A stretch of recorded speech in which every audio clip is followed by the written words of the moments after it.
അമിത ആത്മവിശ്വാസവും ശബരിമല സ്വർണ്ണക്കൊള്ളയുമാണ് തദ്ദേശ തെരഞ്ഞെടുപ്പിലെ ആഴത്തിലുള്ള തിരിച്ചടിക്ക് കാരണമെന്ന് CPM-ന്റെ പ്രാഥമിക നിഗമനം.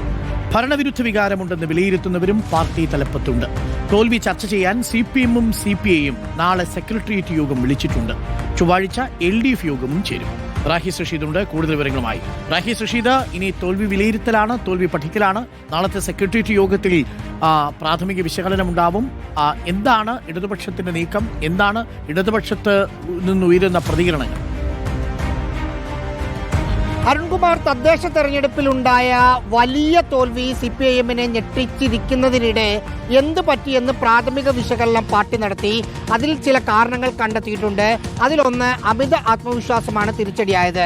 അമിത ആത്മവിശ്വാസത്തിന് രണ്ട് സൈഡുണ്ട്. ഒന്ന് എന്ന് പറഞ്ഞാൽ താഴെക്കിടയിൽ UDF-ലെ ലീഗ് ഒഴികെയുള്ള മറ്റു രാഷ്ട്രീയ പാർട്ടികൾക്കൊന്നും വാർഡുകൾ കയറി വോട്ട് ചോദിച്ച് ഒരു വിജയത്തിലേക്ക് കൊണ്ടുപോകാൻ പറ്റുന്ന അത്ര പാർട്ടി സംവിധാനം ഇല്ല എന്ന് കരുതി അത് തെറ്റിപ്പോയി. മറ്റൊന്ന്, ക്ഷേമ പ്രവർത്തനങ്ങൾ ആനുകൂല്യങ്ങൾ പ്രഖ്യാപിച്ചതിൻ്റെ ഒരു ഗുണം വോട്ടായി കിട്ടുമെന്ന് കരുതി അത് തെറ്റിപ്പോയി. ശബരിമല സ്വർണ്ണക്കൊള്ള ആകെ പ്രശ്നമായി. പത്മകുമാറിനെ സംരക്ഷിച്ചത് വലിയ തോതിൽ വോട്ട് ഇടിവുണ്ടാക്കി. മുസ്ലിം ക്രിസ്ത്യൻ വോട്ടുകൾ UDF-ന് അനുകൂലമായി പോകുന്ന ഒരു സാഹചര്യമുണ്ടായി. ഒപ്പം മുസ്ലിം വോട്ട് UDF-ന് അനുകൂലമായി പോകുമ്പോഴും കുറച്ച് വോട്ട് LDF-ന് കിട്ടുന്നുണ്ടായിരുന്നു.